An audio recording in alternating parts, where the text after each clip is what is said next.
In 1998, Def Jam wasn't fighting for relevance. They were fighting for survival. The most iconic hip-hop label in history was bleeding money, surrounded by corporate sharks, and quietly being priced for a fire sale. The suits were circling, the spreadsheets looked ugly, and the culture alone wasn't enough to save them. Then one man walked in with a scarred face, a gravel-soaked voice, and no interest in playing industry games. By the end of that year, Def Jam wasn't worth $30 million. It was worth $100 million. This isn't a rap story. This is a business thriller. Today, we're stepping away from gossip, clout, and headlines and looking at the receipts.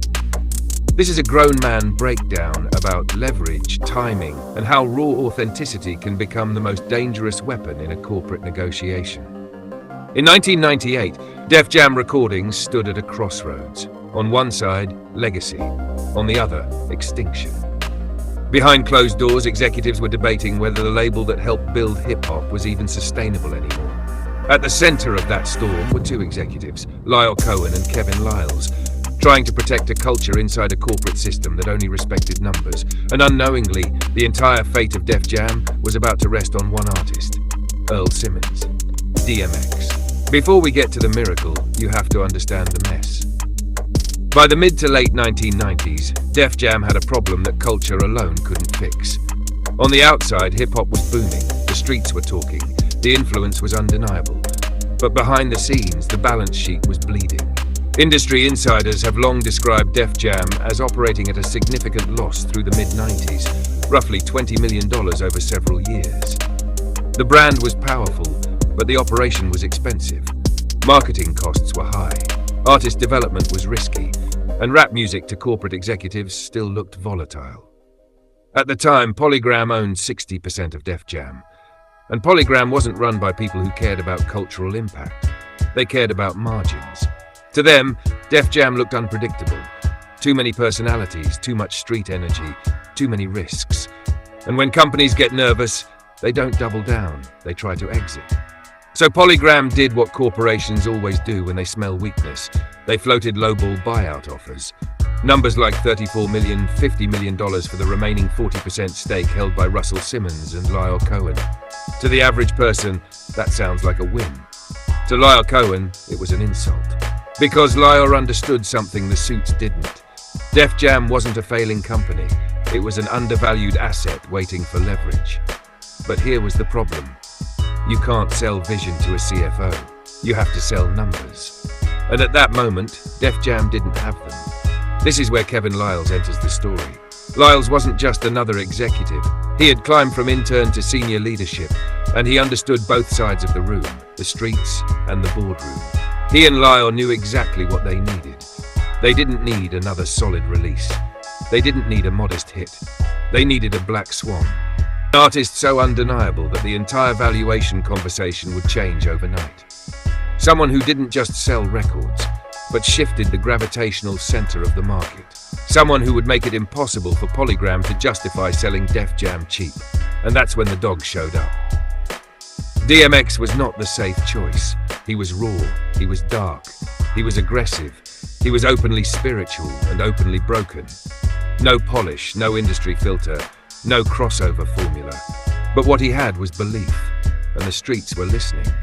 When Def Jam signed DMX, they weren't signing a product, they were signing pressure. And in May of 1998, that pressure exploded. Because when It's Dark and Hell Is Hot hit the market, it didn't just debut at number one.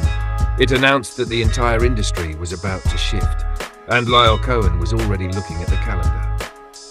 When It's Dark and Hell Is Hot dropped in May of 1998, the impact was immediate. This wasn't a slow burn. This wasn't word-of-mouth growth. The album debuted at number one on the Billboard 200. No radio-friendly rollout, no pop crossover record, no industry compromise. Just raw energy, pain, prayer, and hunger, pressed onto wax and released into a moment that was starving for something real. DMX didn't just sell records. He cut through the noise. The streets embraced him. The suburbs followed. And suddenly, Def Jam had something it hadn't had in years. Momentum that scared the suits. Behind the scenes, executives were watching the numbers climb. Units moved fast. Tour demand exploded. DMX wasn't just an artist anymore. He was an engine. But here's what most fans don't realize. While the public was celebrating Rough Riders' anthem and Get At Me Dog, Def Jam's leadership was doing math. Hard math. Because one hit album, even a massive one, wasn't enough to fix a balance sheet that had been bleeding for years. One successful quarter doesn't erase long-term risk, and it doesn't force a corporate partner to rewrite a valuation. Polygram still held the majority stake. The low-ball offers were still on the table, and the merger with Seagram was looming in the background. Def Jam needed more than success. They needed proof. This is where the story stops being about music and becomes pure business. Lyle Cohen understood timing, and when he looked at the calendar in mid-1998, he saw an opportunity, but also a deadline. The fiscal year mattered. Year-end numbers mattered. Profitability mattered. If Def Jam could show a monster year, the entire conversation with Polygram would change. The suits wouldn't be able to justify a cheap exit anymore. The leverage would flip, but that required something extreme. One album wasn't enough, and that's when Lyle made a move that most executives wouldn't dare make. He went back to DMX. DMX had already delivered a classic. He was touring non-stop. He was everywhere. He was exhausted. And yet, Def Jam came to him with a proposition that sounded insane. They asked him to record and release a second full-length album before the end of the same year. Not an EP, not a compilation, not leftover material. Another album capable of debuting at number one. To make the deal even heavier, there was $1 million bonus attached. Not as a gift, but as an incentive tied to performance and timing. This wasn't encouragement. This was pressure. Think about what that meant. 6 months, no downtime, no creative reset, no room for failure. If DMX missed, the moment passed.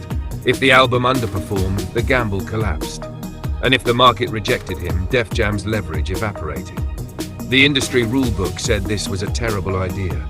Artists don't compete with themselves. You don't oversaturate the market. You don't rush greatness. But Def Jam wasn't playing by music industry rules. They were playing by corporate survival rules. This is where the grown man lesson lives. Leverage is only leverage if you're willing to use it. And pressure only works if someone is willing to carry it. DMX didn't respond with excuses. He didn't stall. He didn't negotiate the timeline down. He went back into the studio, fueled by faith, fueled by anger, fueled by responsibility. What Def Jam was asking him to do had never been done in the modern era of hip-hop, and everyone involved knew it. But desperation sharpens decisions.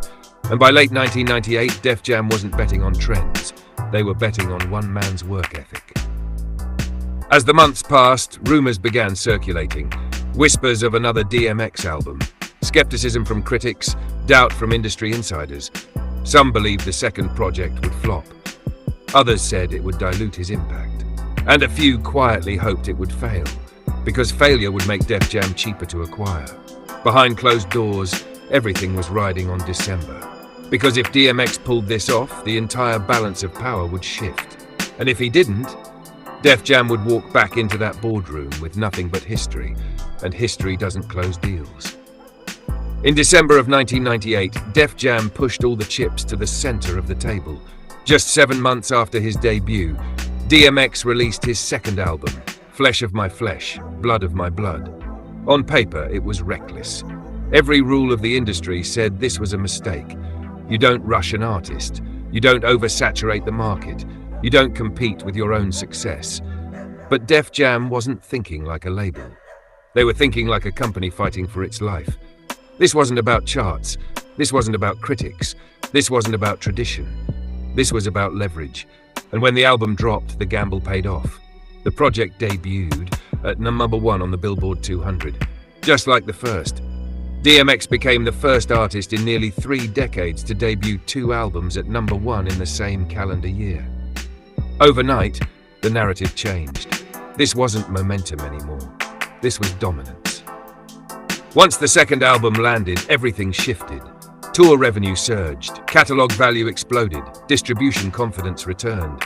Industry insiders later described 1998 as a breakout profit year for Def Jam, a complete reversal from the losses that had haunted the label just years earlier. The swing was dramatic. Tens of millions in the black, driven largely by DMX's output, touring, and cultural gravity. More importantly, Def Jam now had something it didn't have before: receipts. When Lyle Cohen and Kevin Liles walked back into those corporate conversations, they weren't talking about potential anymore.